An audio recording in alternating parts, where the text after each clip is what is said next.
Qui peut réconcilier l'Algérie avec le Maroc? Qui peut permettre au Maroc et à l'Algérie de s'asseoir autour d'une table pour discuter d'un compromis, mettre un terme à leurs tensions continuelles, des tensions historiques? Qui pourrait réconcilier l'Algérie avec le Maroc? Qui pourrait permettre aux Algériens, aux décideurs algériens et aux décideurs marocains de dialoguer? Un accord de paix, un accord d'amitié, voire au moins un accord de bon voisinage. En réalité, un intermédiaire, il y a un pays qui peut vraiment jouer le rôle d'intermédiaire. Et ce pays s'appelle l'Espagne. Vous allez me dire, mais Abdou, c'est pas possible.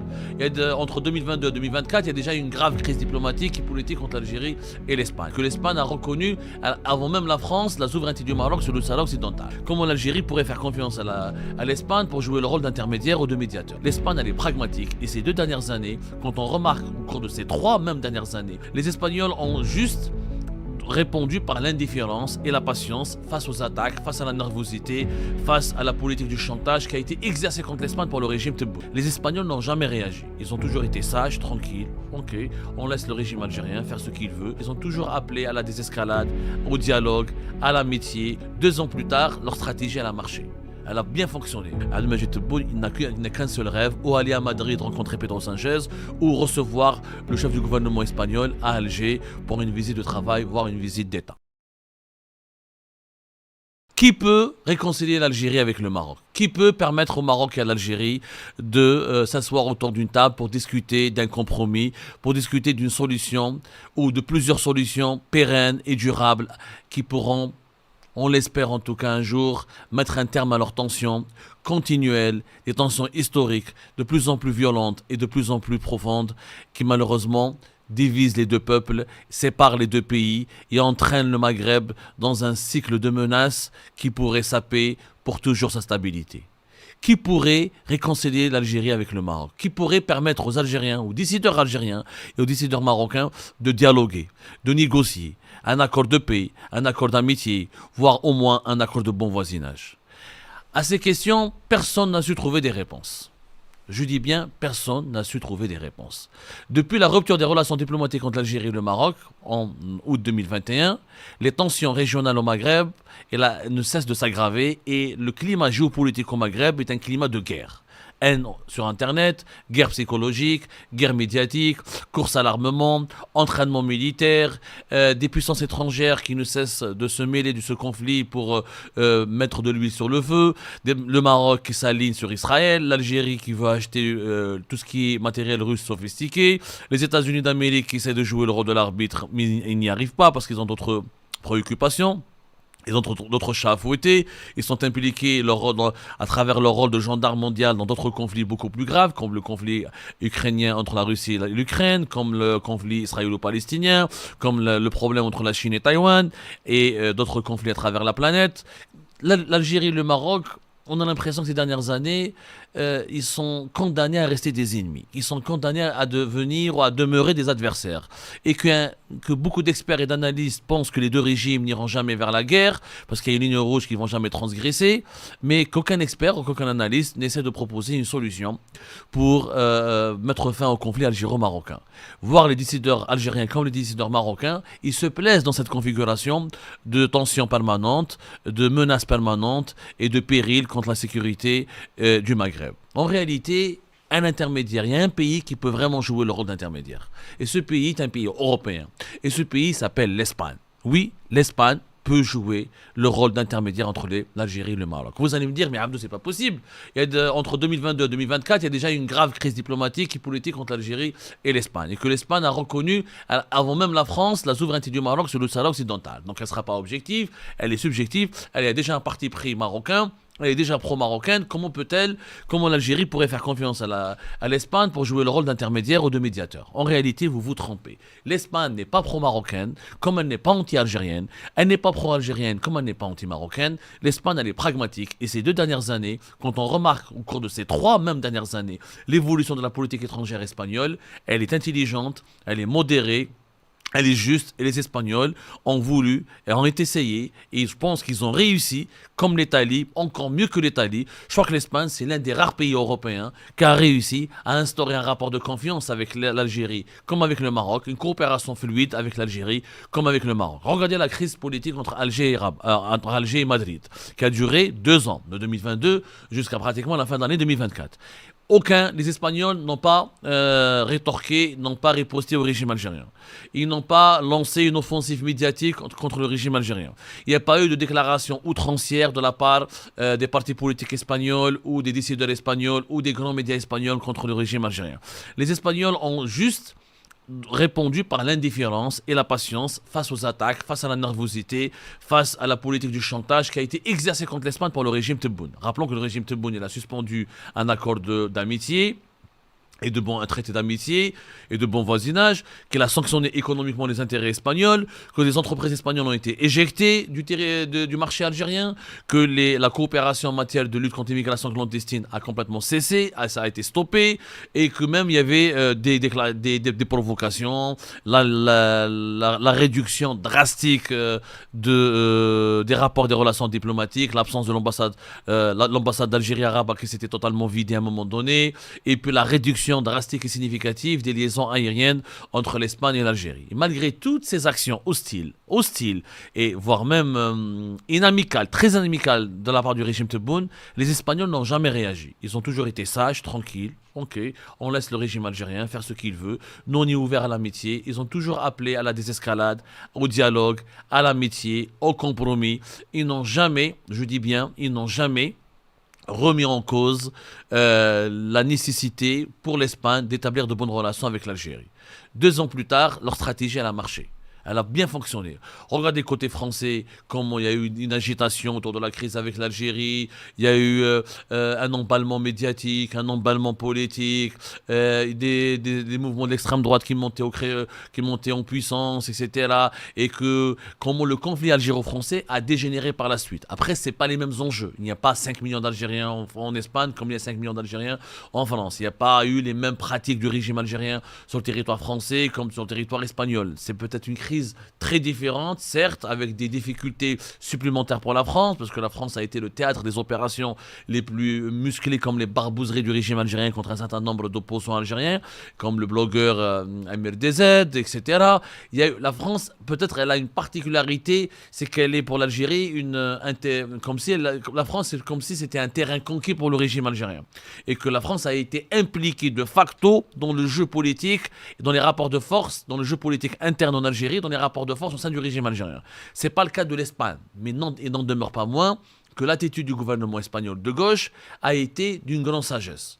Ils ont ménagé les sensibilités du régime algérien, ils ne sont pas tombés dans le piège, ils n'ont pas cédé aux provocations, ils n'ont pas riposté aux provocations, et ils ont observé une ligne de conduite qui est simple. Nous attendons de voir, le jour où l'Algérie voudra de bonnes relations avec l'Espagne, elle n'a qu'à venir vers nous. Et ça a marché, parce qu'aujourd'hui, les relations algéro-espagnoles se sont nettement améliorées, et après 2 années de crise, Pedro Sánchez ne cesse d'être invité, il est attendu à Alger, et Abdelmadjid Tebboune rêve même, après avoir diabolisé, détesté, insulté, dénigré Pedro Sánchez, aujourd'hui, Abdelmadjid Tebboune, il n'a qu'un seul rêve, ou aller à Madrid rencontrer Pedro Sánchez, ou recevoir le chef du gouvernement espagnol à Alger pour une visite de travail, voire une visite d'État.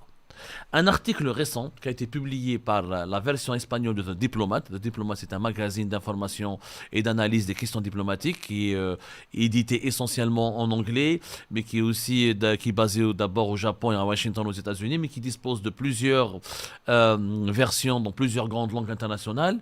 L'édition espagnole de ce grand magazine The Diplomat a récemment publié une analyse très intéressante sur ce qu'on appelle la diplomatie de l'équilibre que développe l'Espagne au Maghreb vis-à-vis de l'Algérie, vis-à-vis du Maroc. Et cette diplomatie de l'équilibre a obtenu des résultats concrets. C'est ce qui permet, selon moi, vraiment de conforter cette idée que l'Espagne est vraiment le meilleur médiateur. Bien sûr, on a parlé récemment de la médiation américaine, du rôle important de Washington, de Donald Trump, etc. Et que la puissance américaine a toutes les cartes et les atouts pour influencer l'Algérie et le Maroc, pour les contraindre à s'asseoir autour d'une table de négociation et à accepter un compromis.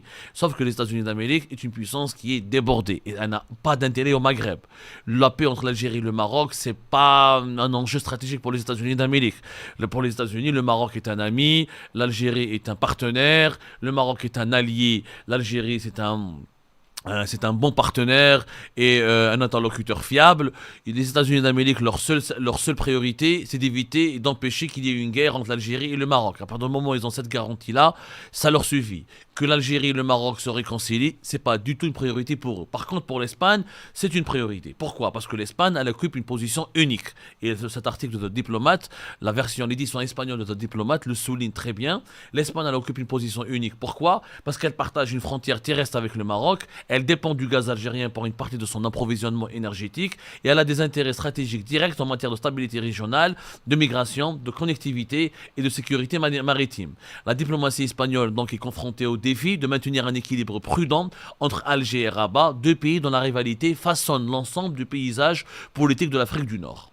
Et là, cet article nous explique très bien, c'est que les autorités espagnoles, et les décideurs espagnols, les dirigeants espagnols ont compris dès le départ, depuis 2022, qu'il était nécessaire pour l'Espagne d'avoir un équilibre prudent.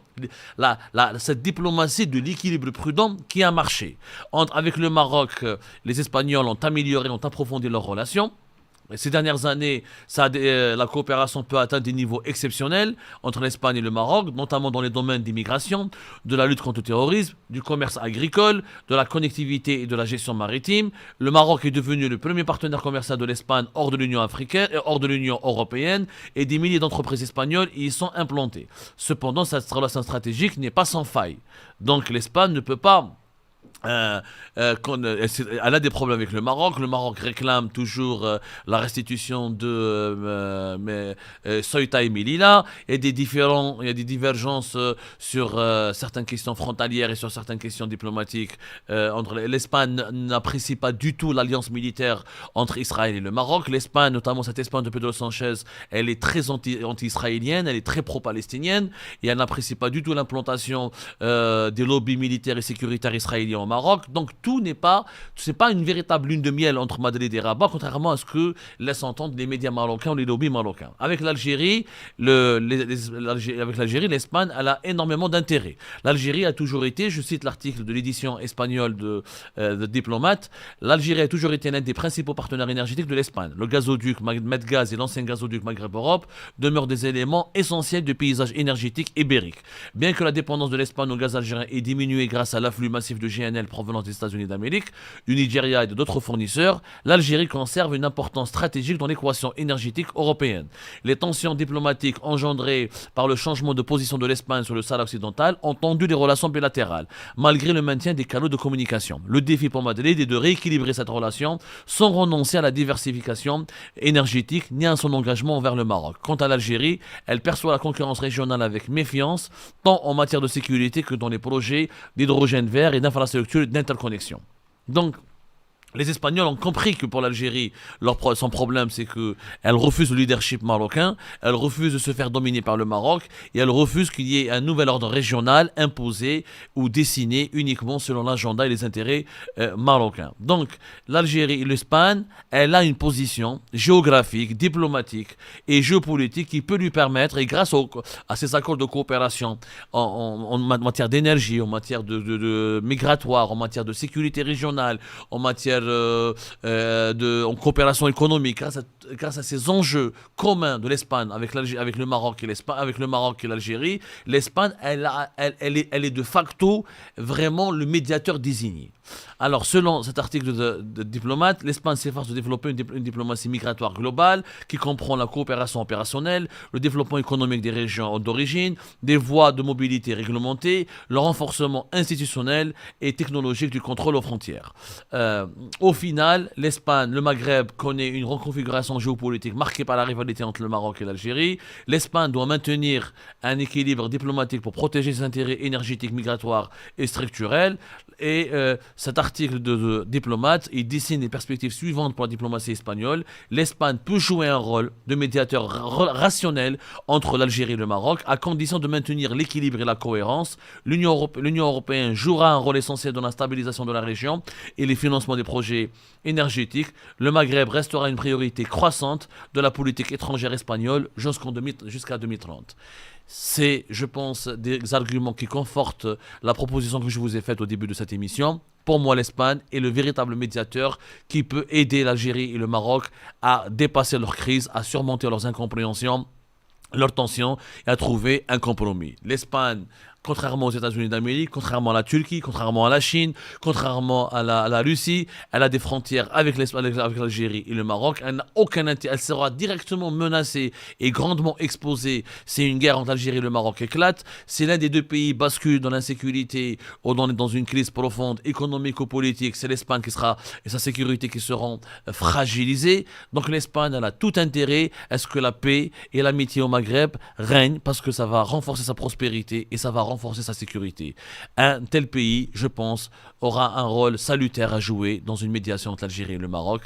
J'espère qu'un jour cette médiation va se concrétiser sur le terrain et voudra que les deux régimes en Algérie et au Maroc acceptent aussi cette médiation et acceptent aussi surtout de faire preuve de bonne volonté pour trouver une solution à tous les problèmes qui ne cessent de pourrir la vie à tous les Maghrébines et tous les Maghrébins. Et surtout, il faut qu'ils acceptent cette nécessité impérieuse de vivre, de trouver, d'accepter le bon voisinage et la paix pour éviter au Maghreb de se retrouver dans un cycle infernal de tensions destructrices.